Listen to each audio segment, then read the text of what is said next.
নমস্কার বন্ধুরা, রীতার রান্নাঘরে সবাইকে স্বাগতম। আজকে আমি আবার একটা রোজের মতন একটা নতুন রেসিপি নিয়ে চলে এসেছি, যেটা সকালের জলখাবার বলুন কি ব্রেকফাস্ট বলুন কিংবা রাতের ডিনার বলুন, যাই বলুন, কিন্তু এই গরমে রুটি তরকারি বানাতে আর ইচ্ছেও করছে না, সত্যিকারে খেতেও ভালো লাগছে না। তার জন্য আমি কী করছি, একদম শুধু বেলা বেলি ঝামেলা ছাড়াই খুব সহজভাবে আমি আটা দিয়ে বানাচ্ছি রেসিপিটা। আর আপনারা যদি মনে করেন যে আটা খাবেন না, আপনারা আটা ময়দা মিক্স করে করতে পারেন কিংবা শুধু ময়দা দিয়েও করতে পারেন। তা আমি একদম স্বাস্থ্যকর হেলদি খাবারই বানাবো, শুধু আটা দিয়েই বানাচ্ছি। তার জন্য আমি এরকম এই ছোটো বাটির 2 বাটি আমি আটা নিচ্ছি, যেহেতু বলেছি সবাই মিলে খাবো আর বাচ্চাও আছে, কিংবা রাতে যদি মনে হয় তরকারি খেতে ইচ্ছা করছে না, শুধু এটা কিচ্ছু তরকারি লাগবে, শুধু একটু সস দিয়ে খাওয়া হয়ে যাবে। এই 2 বাটি আমি আটা নিলাম। এই আটার মধ্যে আমি এবার নেব 2 বাটি আটা নিলাম। তার মধ্যে আমি দিয়ে দেবো কী হবে, একটু হাফ চামচ আমি নুন দিয়ে দিচ্ছি। হাফ চামচ নুন, আপনারা আপনাদের স্বাদ মতন একটু নুন দেবেন। কেন আমি বেশি নুন দিচ্ছি না, তারপরেও বলছি আমি কেন বেশি নুন দিলাম না, যেহেতু বলেছি আমার তরকারি বানাবো না, আমি শুধু এটা দিয়েই খাবো। কিংবা যে কেউ বাড়িতে লোক আসলো যদি এটা শুধু তরকারি ছাড়াই দেখবেন সবাই চেটে পুটে খেয়ে নেবে গরম গরম একদম। আর তার সঙ্গে আমি একটু দেবো 1 চামচ জোয়ানটা একটু আমি হাতে ঘষে নেব। দেখুন জোয়ানটা আমি একটুখানি হাতে ঘষে নিলাম। জোয়ানটা দিলে খাওয়াটা হজমও হয় আর খুব ভালো, এই গন্ধটাও খুব সুন্দর বেরোয়, আমার তো ভীষণ ভালো লাগে। আর তার সঙ্গে কী করবো, একটু চিনি দিয়ে দেবো, অল্প একটু চিনিটা দিচ্ছি কেন, একটু আটা কিংবা ময়দার মধ্যে একটু চিনি দিলে খেতে ভালো লাগে বেশ, একটু চিনি দিচ্ছি। আর এটা ময়মের জন্য একটু আমি তেল দিই, ময়মের জন্য আমি এই 2 চামচের মতন আমি তেল দিচ্ছি আন্দাজ মতন। এই দেখুন, এই 2 চামচের মতন আমি তেল দিলাম, ব্যাস। এবার এটা দিয়ে আমি কী করবো, আটাটা ভালো করে আগে মিশিয়ে নিচ্ছি। আর মিশিয়ে নিয়ে তারপর আমি মেখে নিচ্ছি। বেশ, আটা তো নর্মাল জল দিয়ে আমি মাখবো, আর কিছু মেশাবো না এটার মধ্যে। আটাটা মেখে নিই, তারপরে আমি দেখাচ্ছি। আমি সব ভালো করে মিশিয়ে নিয়েছি। এবার আমি কি করব, এটাকে মাখবো একটু জল দিয়ে। এবার প্রথমে অল্প অল্প জল দিয়ে আমি মেখে দেখাচ্ছি। আটাটা আশা করছি আর মাখা দেখানোর কোনো দরকারই নেই, জানি আমি সবাই। দেখুন আমার আটা ভালো করে ছানা হয়ে গেছে। এবার এটাকে কী করবো, আমি 10 মিনিটের জন্য একটা রেস্টে রেখে দেবো। ভালো করে যে ছানা হচ্ছে দেখলেই বুঝতে পারবেন। এটা আমি এবার এটার মধ্যে ঢাকা দিয়ে, আমি বলেছি যেহেতু বেলবো না, আমি বেলাবেলি ঝামেলা ছাড়া আমি এখানে ঢাকা দিয়ে রেখে দিলাম 10 মিনিট। এরপর আমি 3টে আলু নিয়েছি। 3টে আলু আমি হাতে একটু ম্যাশ করে নেব। আর এই আলুর পুরটা বানানোর জন্য আমি কী মশলা নিয়েছি দেখুন, এরকমই থাকুক, যেহেতু বেলতে হবে না বলে একটু দানা দানা থাকুক, যেহেতু মুখে যখন দাঁত দিয়ে কামড়াবে তখন বেশ মুখে মুখে একটু একটু পড়বে দানা, ভালো লাগবে। এটা রেখে দিলাম, এটা হয়ে গেছে। আর তার জন্য আমি গ্রেট করে নিয়েছি অল্প একটু আদা, এখানে 2টো কাঁচা লঙ্কা কুচি, আপনারা যদি চান শুকনো লঙ্কা দিতে পারেন, যেহেতু আমরা শুকনো লঙ্কা খাই না গুঁড়োটা। একটু গাজর নিয়েছি, একটু ক্যাপসিকাম নিয়েছি, এখানে একটা মিডিয়াম পেঁয়াজ নিয়েছি, আর একটু ধনেপাতা নিয়েছি। চলুন এবার আমি একটুখানি হাতটা ধুয়ে আমি দেখাচ্ছি আমি কীভাবে করছি। এখন আমি কড়াই বসিয়ে দিয়েছি ধুয়ে। এবার কী করবো, এটার মধ্যে একটু আমি গরমে খুব হালকা তেল দিয়েও ভাজা দেখাবো এবং তেল ছাড়াও ভাজা দেখাবো, দুটোই ভালো লাগে খেতে। তেল ছাড়াটাও ভালো লাগে, তেল দিয়ে ভাজা তো সবারই ওটা প্রিয়, সবারই ভালো লাগে। আমি কী করবো, যেহেতু পুরটা বানাবো, পুরটা বানানোর জন্য আলুর আমি একটু সর্ষে তেল দিয়ে বানাচ্ছি। আপনারা যদি এখানে চান সাদা তেল দিয়ে বানাবেন সেটাও বানাতে পারেন, কোনো অসুবিধা হবে না। আমি যেহেতু আলুর পুর আমি সর্ষে তেল দিয়ে পছন্দ করি, ভালো লাগে দেখবে। একটু তেলটা গরম হোক। দেখুন আমি একটু তেল গরম হয়ে গেছে, আমি একটু কালো জিরে ফোড়ন দিচ্ছি।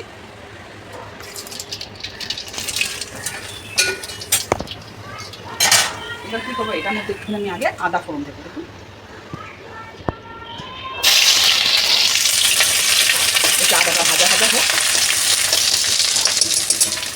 এবার দেখুন ভাজা হয়ে গেছে। এবার এটার মধ্যে আমি একটু পেঁয়াজ দিয়ে দেবো।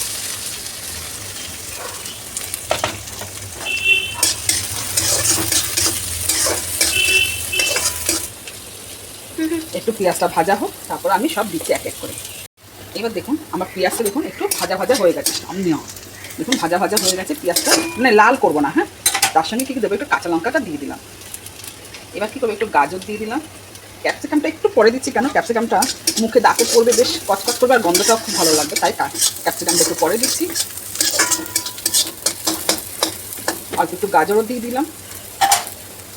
এবার কী করবো, এই আমি যেহেতু এখানে আমার 3টে আলু আছে, এই আলু আন্দাজ মতন আমি নুন দেবো। আপনারা আপনাদের স্বাদ মতো নুন দেবেন। আমি হাফ চামচের থেকেও একটু কম নুন দিলাম। এবার কী করবো, ক্যাপসিকামটা দিয়ে দেবো। দেখুন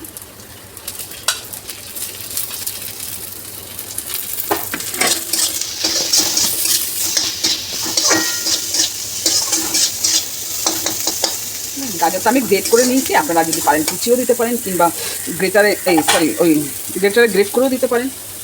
এটার মধ্যে একটু ধনে পাতা দিয়ে দিচ্ছি এখন, আর খানিকটা পরে দেবো ধনে পাতা। এর মধ্যে কী করব, এই এতটার মতন আমি তিল দিয়ে দিচ্ছি। তিলটাও কিন্তু খুব ভালো খাওয়া।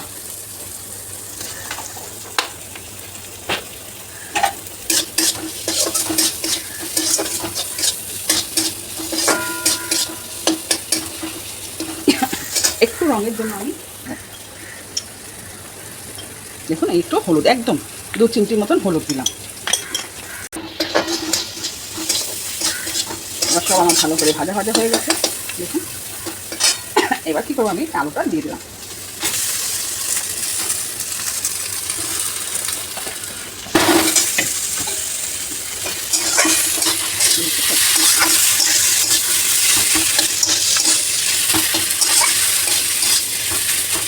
ভাজা ভাজা করে আপনাদের আমি নিয়ে আসছি। দেখুন আমার বেশ ভাজা ভাজা হয়ে গেছে। একটু স্বাদের জন্য, একটু স্বাদটা চেঞ্জ করার জন্য রোজের মতন, রোজ যেরকম খাই সেরকম একঘামি না খেয়ে একটু জাস্ট স্বাদটা আমি চেঞ্জ করবো। তার জন্য আমি কী করবো, তার জন্য আমি 1 চামচ, দেখুন এই যে ছোটো স্পুনের 1 স্পুন আমি চাট মশলা দিয়ে দিচ্ছি। তাতে কী হবে, পুরটা খেতেও ভালো লাগবে। তরকারি তো কিচ্ছু দরকার নেই তরকারিটার মধ্যে। একটু দিয়ে নাড়াচাড়া করে দেখুন আলুটা আমার পুরো সম্পূর্ণ হয়ে গেছে। একটু চাট মশলাটা দিয়ে একটু নাড়াচাড়া করে নিই, অনেকটা মনে হবে স্বাদটা বেশ ভালো লাগবে। একবার এরকমভাবে করে দেখবেন আমার মতন, সত্যি বলতে খুবই ভালো লাগে, অসাধারণ। আমি বানিয়ে খেয়েছিলাম বলে, একদিন আমি বানিয়ে খেয়েছিলাম, আমার মেয়েকেও দিয়েছিলাম, বাচ্চা মেয়েকে, সেও বললো মা খুব ভালো হয়েছে। আচ্ছা ঠিক আছে, তাহলে এই রেসিপিটা বানানোই যাক। তার জন্য আমি আপনাদের সঙ্গে শেয়ার করছি। এবার আমার সব হয়ে গেছে। এবার কী করবো, একটু ধনে পাতা দিয়ে দেবো। ধনে পাতা দিয়ে একটু নাড়াচাড়া করে আমি গ্যাসটা বন্ধ করে দেবো। ব্যাস আমার আলুর পুরটা হয়ে গেছে। দেখুন আমার এই আলুর পুরটা বলছি একটু ঠান্ডা হোক, তারপরে আমি নিয়ে এসেছি। আমার পুরো ঠান্ডা হয়ে গেছে। এবার আমি কী করবো, এটাও আমার রেস্টে 10 মিনিট হয়ে গেছে। দেখুন কত সুন্দর সফট হয়ে গেছে। এবার আমি, খুব সুন্দর হয়ে গেছে। এবার আমি এটা গোল্লা করে নিচ্ছি। আগে এটা সরিয়ে রাখি। আমি এরকম ছোটো ছোটো গোল্লা করছি, এরকম ছোটো ছোটো, যেরকম আমরা নর্মাল বাইরে রুটি খাই সেরকম করে আমি নিয়ে আসছি। বাটির আমি 2 বাটি নিয়েছি, আমার এই 10টা হয়েছে। এই 10টা এবার আমি কী করবো, আমি আগে বলেছি বেলা বেলি ঝামেলা ছাড়াই। আপনারা যদি, আমি 2 রকমভাবেই পুরটা দেখাবো কীভাবে ভরবে।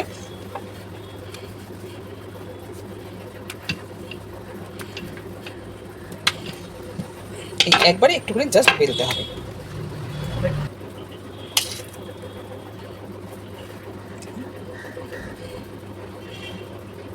এরকম করে একটুখানি জাস্ট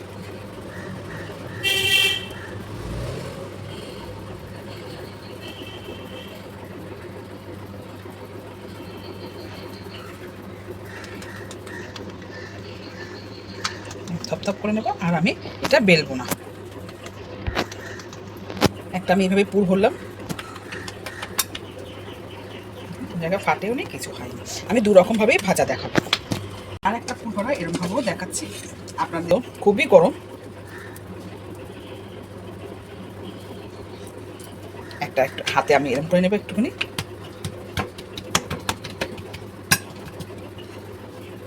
হয়ে গেল। এবার যেরকম করে মোমোর পুর ভরে এরকম করে নেব। এই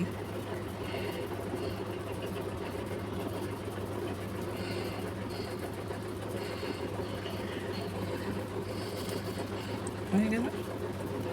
এবার আস্তে আস্তে করে এরকম করে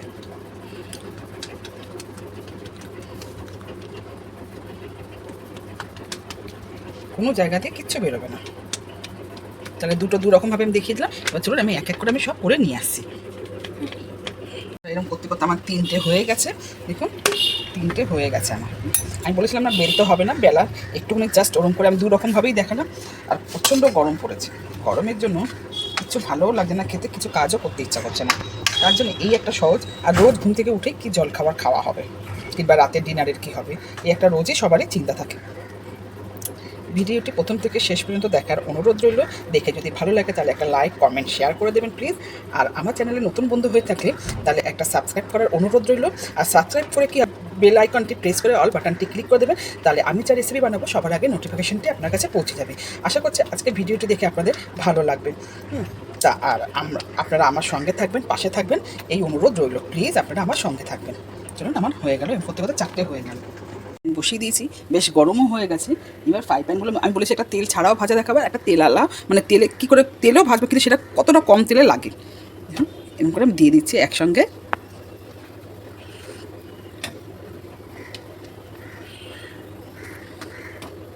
তিনটা আমি দিয়ে দিলাম। দেখুন উল্টাচ্ছি, একটা হয়ে এসছে। আমি তো পেঁয়াজ দিয়ে বানাচ্ছি, আপনারা যদি চান যে স্কিপ করে দেবেন সেটাও করতে পারেন। এমনি শুধু আদা আর তোমার গাজর, ক্যাপসিকাম, যা যা ভেজিটেবলস থাকবে ঘরে হাতের সামনে সেগুলো দিয়ে করতে পারেন। কর্নও দিতে পারেন। আমার হাতের সামনে গাজর, ক্যাপসিকাম এগুলো ছিল, আমি এগুলোই দিয়ে বানালাম। আর মনে করলে পেঁয়াজটা খাবেন না, নাও দিতে পারেন, কোনো অসুবিধা হবে না, ভালো লাগবে না, কিন্তু পেঁয়াজটা একটু দিলে ভালো লাগবে খেতে, আর কিছু না। কারণ যেহেতু বলেছি কোনো তরকারি লাগবে না, বিনা তরকারিতে এটা শুধুই খাওয়া হয়ে যাবে একটু সস দিয়ে। এবার একটু তেল ব্রাশ করে দেবো। এখন একটু সাদা তেল নিয়েছি।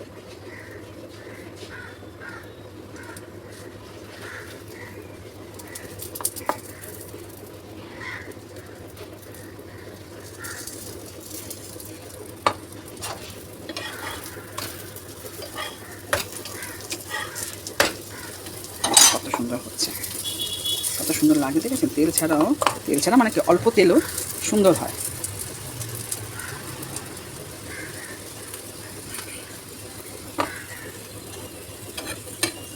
ভাজা হোক, আমি তারপর দেখাচ্ছি আপনাদের। দেখুন ফোলাটা দেখুন, শুধু দেখেছেন ফুলছে, বুঝতে পারছেন? দেখুন এইটা দেখুন, এই দেখুন ফুলছে, এই দেখুন, দেখেছেন? চারিদিক যে আমার হয়ে এসছে, এই দেখুন এইটাও ফুলেছে, দেখুন। আমার কিছু করতে হচ্ছে না, এই দেখুন ফুল একদম গোল গপ, দেখেছেন? কিচ্ছু করতে হবে না, শুধু একটুখানি চেপে চেপে দিতে হবে। দেখুন ফুলছে, দেখেছেন? হ্যাঁ দেখুন ফুলছে।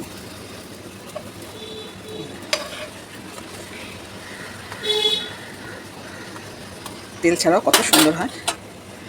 এবার সব আমি এক এক করে নামিয়ে দিচ্ছি। তাহলে আমি তেল ছাড়াও দেখালাম আর তেল আলাও দেখালাম। তেল ছাড়া তো ভীষণ, এগুলো যারা ডায়েট তেলটা একটু কম খাবেন বুঝে শুনে, তারাও এরমভাবে খেতে পারেন। তাতে কি হবে, তরকারিও লাগবে না, কিচ্ছু লাগবে না, সুন্দর আরামসে খাওয়া যাবে। চলুন, এবার আমি তেলটা আমি ফোলা দেখিয়েছি আপনাদের, আর তেল দেওয়াটা। আর এই আলুর পুরটা যদি রেডি থাকে, ধরুন আগের দিন বানিয়ে রাখলেন, তাহলে কি আগের দিন বানিয়ে রেখে ফ্রিজে রেখে দিলেন, সকালবেলা উঠে গেলে কোনো অসুবিধা হয় না। সকালে বাচ্চার টিফিনে, বাচ্চার স্কুলের টিফিনে তো খুবই ভালো হয়, খুবই ভালো হয়, বাচ্চারা খুবই আনন্দ সহকারে খায় আলুটা। তা আলুর এরমভাবে পুরটা বানিয়ে রাখলে, আর পরের দিন সকালবেলা উঠে ঝটপট আটাটা ছেনে শুধু এরমভাবে বানিয়ে দিলে, বাচ্চারা সুন্দর টিফিনটা পুরো টিফিন বাটি খালি করে আসবে। এই দেখুন। আর গরমের সময় এরকম তেল ছাড়াও কেমন লাগলো ভিডিও, আর তেল দেওয়াও কেমন লাগলো, সেটাও আমাকে প্লিজ আপনারা কমেন্ট করে জানাবেন। আর আমি একটা কেটে দেখাচ্ছি, কতটা দেখাচ্ছি, একটা তেল ছাড়া আর একটা তেল দেওয়া। এই দেখুন, দেখেছেন পুর, দেখুন দুদিকে পুর, দেখুন ভর্তি পুর, দেখেছেন? আর একটা তেল দেওয়া আমি কেটে দেখাচ্ছি, যেহেতু আমি এখনই আগের থেকেই বায়না করে রাখলো যে আমি তেল দেওয়াটা খাবো, তেল ছাড়া খাবো না। তেল ছাড়াটা ওর বাবা ভালো খায়। এই দেখুন, দেখেছেন? তেল দেওয়া, এই দেখুন ভিতরে সব ভালোভাবে ভাজা হয়ে গেছে, দেখুন, ঠিক আছে? আর এগুলো যে ফুলেছে সেটা আপনারা দেখেছেন, আমার দেখানোর কিছু নেই। আমি আরেকটাও এরমভাবে হাত দিয়ে ছিঁড়ে দেখাচ্ছি, দেখুন কত সুন্দর সফট হয়েছে, কত পুর একদম ঠাসা আছে। এইরকম পুর এরকম মানে কি দেওয়া যায়, বাচ্চারা আনন্দ সহকারে খাবে। কেন বাচ্চা কেন, বড়রাও আনন্দ সহকারে খাবে। কেন, যেহেতু পুরটা খুব ভালো করে ঠাসা আছে, তার জন্য। ধরুন ভিডিওটি কেমন লাগলো আমাকে জানাবেন প্লিজ। আর প্রথম থেকে শেষ পর্যন্ত যে দেখার অনুরোধ তো বলেছিলাম, যে দেখেছেন, খুব ভালো লাগলো প্রথম থেকে শেষ পর্যন্ত দেখার। আর আমার চ্যানেলে নতুন বন্ধু হয়ে থাকলে একটা সাবস্ক্রাইব করে দেবেন প্লিজ, অনুরোধ রইল। আর আপনারা আমার সঙ্গে থাকবেন, পাশে থাকবেন। প্রথম থেকে শেষ পর্যন্ত ভিডিওটি দেখার জন্য অসংখ্য ধন্যবাদ।